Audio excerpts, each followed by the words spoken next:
तो last part में हमने देखा था कि शिहाओ ने अब व्हाइट टाइगर को मारकर अपना बदला ले लिया था और साथ ही अब उसे प्रिमोडियल रिकॉर्ड का एक और हिस्सा मिल गया था, जिसके बाद शिहाओ अपने साथियों के साथ मिलके वुटियान हॉल को रीबिल्ड कर देता है। मगर लास्ट में उसे अपने भाई का एक लेटर मिलता है जिसमें वो बताता है कि वो जरूरी काम से माउंट बुलाओ वापस चला गया है। अब एपिसोड की स्टार्टिंग में हम किम को देखते हैं जो कि माउंट बुलाओ में बैठकर कल्टीवेशन कर रहा था कि तभी वहां पर उसे शिहाओ के होने का एहसास होता है, जिसपे किम बोलता है आखिरकार तुम यहाँ आ ही गए भाई। अब शिहाओ देखता है कि किम के आसपास में बहुत ही स्ट्रॉन्ग एनर्जी घूम रही है। तभी वहां पर शिहाओ के मॉम डैड भी आ जाते हैं जो आते साथ ही बोलते हैं कि शिहाओ ने हमें अर्जेंटली यहाँ पर नहीं बुलाया होता तो हमें तो पता ही नहीं लगता कि तुम कहाँ हो, आखिरकार तुम अचानक से यहाँ पर क्यों चले आए। अब यहाँ पर किम बताता है कि वो सुप्रीम निर्वाणा प्रोजेक्ट को स्टार्ट करने वाला है, जिसका नाम सुनकर मॉम डैड और शिहाओ दोनों ही शॉक रह गए थे। अब यहाँ पर किम बताता है कि उसे अपर वर्ल्ड से एक फेरी का बोन मिला है जिसकी मदद से कल्टीवेट करते हुए वो खुद को बहुत ही ज्यादा स्ट्रॉन्ग बना सकता है, मगर इस प्रोसेस में उसकी जान को भी खतरा है जिसके लिए उसके मॉम डैड राजी नहीं हो रहे थे। और फिर शिहाओ भी किम को समझाने की कोशिश करता है कि अगर तुम स्ट्रॉन्ग बनना ही चाहते हो तो तुम हार्ड कल्टीवेशन करके भी स्ट्रॉन्ग बन सकते हो,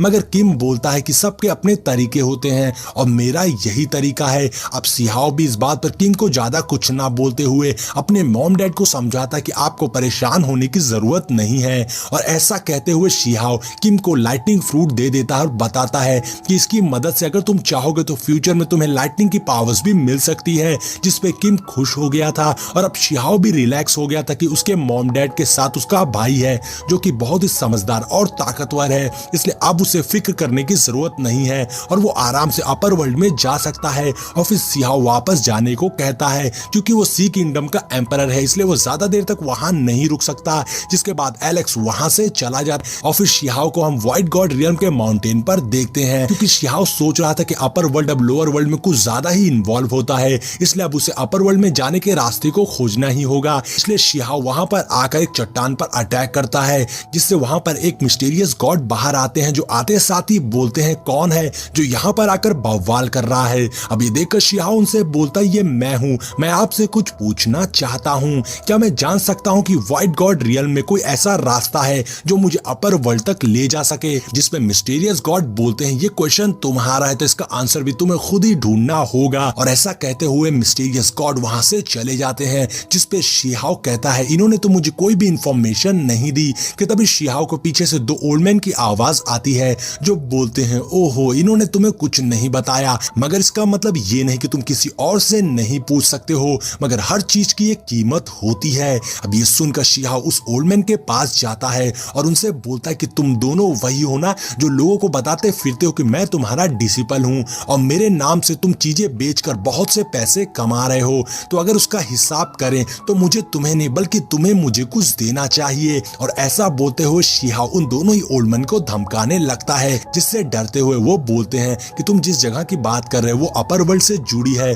अरे वो तो हम तुम्हें फ्री में ही बता सकते हैं, इसके लिए तुम्हें कुछ भी देने की जरूरत नहीं है। जिसके बाद वो ओल्ड मैन बताते हैं कि तुम्हें बस अपने सारे अचीवमेंट को बाहर निकाल कर सभी रिकॉर्ड्स को ब्रेक करना होगा, जिससे कि तुम्हें अपर वर्ल्ड का रास्ता खुद ब खुद मिल जाएगा। मगर शिहाओ को पहले उनकी बातों पर भरोसा नहीं होता है और उसके बाद वो अपने सभी अचीवमेंट को बाहर निकालता है, जिसे देखकर वहां खड़े सभी लोग सरप्राइज हो गए थे कि शिहाओ ने तो सच में बहुत से रिकॉर्ड्स को ब्रेक कर दिया है। और तभी हम देखते हैं कि वो दोनों ओल्ड मैन की बॉडी से बहुत एनर्जी निकलने लगी थी। अब ये देखकर शिहाओ भी उन्हें देख रहा था। फिर वो दोनों बताते हैं कि तुम जिस जगह के बारे में पूछ रहे हो वो अल्टीमेट प्लेस है व्हाइट गॉड रियल्म का, जिस पर शिहाओ बोलता है अगर तुम्हें ये बात पता थी तो तुमने मुझे पहले क्यों नहीं बताया। तो वो ओल्ड मैन बात घुमाते हुए बोलते हैं कि हमें खुद भी याद नहीं था, मगर यहाँ पर वो ओल्ड मैन बस शिहाओ की अचीवमेंट्स को देखना चाहते थे। जिसके बाद सीन चेंज होता है और हम शिहाओ को ओल्ड मैन के साथ में एक प्लेस पर देखते हैं जहाँ पर सामने एक बहुत बड़ा सा गेट था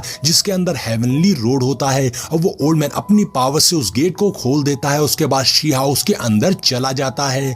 तभी वहां पर खड़ा एक डिसिपल पूछता है क्या हम भी इसके अंदर जा सकते हैं। तो वो ओल्ड मैन उसे डराते हुए बोलता है हाँ बिल्कुल, मगर वो जगह बहुत ही ज्यादा खतरनाक है, अगर तुमने एक भी गलत कदम लिया तो तुम सीधा रियल वर्ल्ड में पहुंच जाओगे जहां तुम्हें होगा तो कुछ भी नहीं, मगर तुम इतना इंजर्ड हो जाओगे कि तुम आने वाले कुछ महीनों तक उठ भी नहीं सकते हो। अब नेक्स्ट सीन में हम शिहाओ को देखते हैं जो तेजी से हेवनली रोड पर दौड़ते हुए ऊपर चढ़ रहा था और आगे बढ़ते हुए काफी ऊपर चढ़ने पर उसे सामने एक बैरियर दिखाई देता है। अब शिहाओ को लगता है कि इस डोर के पीछे जरूर अपर वर्ल्ड का रास्ता होगा। अब शिहाओ जैसे ही उस बैरियर को टच करता है तो उसमें से एनर्जी निकलती है जो शिहाओ को पीछे ढकेल देती है और शिहाओ उस हेवनली रोड से नीचे गिरने से बाल बाल बच गया था।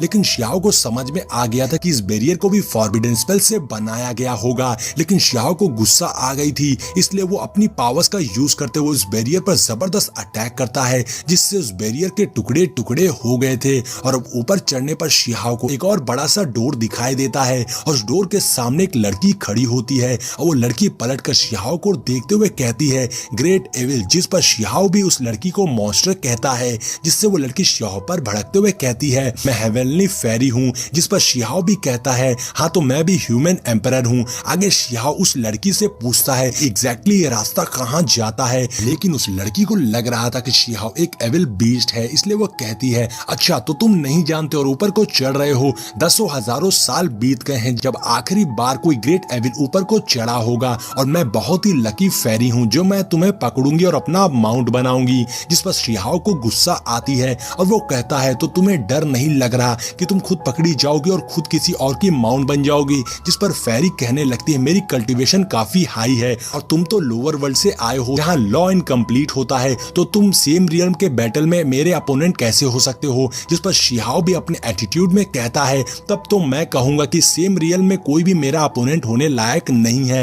ये बोलते हुए शिहाओ फाइट करने के लिए रेडी हो गया था, जिस पर वो फेरी तेजी से शिहाओ पर हमला कर देती है और उन दोनों में कॉम्बैट फाइट होने लगती है। लेकिन तभी वो फेरी शिहाओ को किक मारती है जिससे शिहाओ फेरी की किक को पकड़कर उसे महबूबा के जैसे थाम लेता है। लेकिन फेरी गुस्से में जम करके शिहाओ पर जबरदस्त किक मारती है जिससे शिहाओ पीछे हो गया था और अब शिहाओ समझ गया था कि इस फेरी की फिजिकल बॉडी काफी स्ट्रांग है।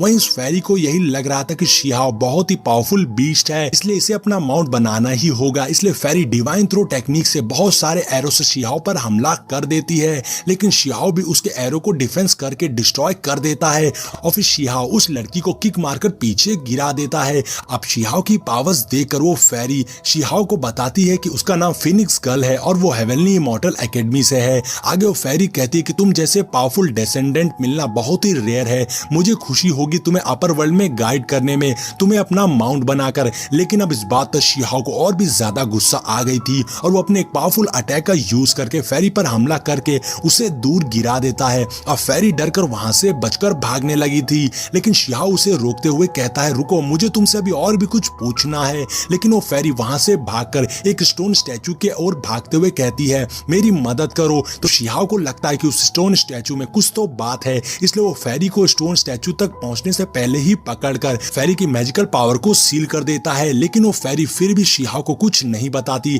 और वो शिहाओ को बस इतना कहती है मैं तुमसे बहुत जल्द वापस आकर बदला लूंगी बीस्ट। अब ये बोलते ही वो लड़की टेलीपोर्ट हो जाती है और वहां सिर्फ उस फेरी की स्वाड ही बची थी। अब शिहाओ कहता है मुझे इस फेरी से कुछ पता ही नहीं चला, और तो और मैंने यहाँ पर अपना पहला एनिमी भी बना लिया। जिस पर शिहाओ उस स्टोन स्टैचू के पास जाता है उसे चेक करने के लिए, क्योंकि वो फेरू उसी स्टैचू से हेल्प के लिए कह रही थी, इसलिए शिहाओ को उसमें कुछ गड़बड़ लगती है। इसलिए शिहाओ उस स्टोन स्टैचू पर एक पावरफुल अटैक करता है, लेकिन उस स्टैचू में कोई भी हलचल नहीं होती, जिससे शिहाओ को लगता है कि ये एक स्टैचू ही है। तभी उस गेट में से दो बंदे बाहर आते हैं, जिसपे वो शिहाओ से कहते हैं कि तुम कौन हो और तुम्हारे पास फिनिक्स गर्ल का वेपन कैसे आया। लेकिन शिहाओ फौरन ही उन दोनों पर हमला करके दोनों को बेहोश करके बंदी बना लेता है। जिसके बाद शिहाओ उन दोनों बंदों को डराकर उनसे इंफॉर्मेशन निकालता है कि इस गोल्डन डोर के पीछे क्या है। तो वो बंदे बताते हैं कि इसके पीछे स्पिरिट वर्ल्ड है, जिससे अपर वर्ल्ड के एशियट गॉड ने बनाया है, और इस स्पिरिट वर्ल्ड में सिर्फ स्पिरिट कॉन्शियसनेस ही जा सकती है। और वो बंदे ये भी बताते हैं कि ये स्टोन स्टैचू इस गेट का गेटकीपर है, लेकिन अब साइलेंट हो गया है। और फिर शिहाओ फिनिक्स गर्ल के बारे में पूछता है कि क्या वो यहाँ पर बहुत ज्यादा फेमस है। तो वो बंदे बताते हैं कि Phoenix girl heavenly immortal state की फर्स्ट जनरेशन है, इसलिए हम उसके मैजिक वेपन को पहचानते हैं। तभी उस गेट से एक आवाज आती है कि मैंने सुना है कि लोअर वर्ल्ड से एक ग्रेट एविल यहाँ पर आया है। और फिर हम उस डोर में से एक बहुत बड़े से फायर बीस्ट को बाहर आते हुए देखते हैं। और इसी के साथ में ये पार्ट यहीं पर एंड हो जाता है।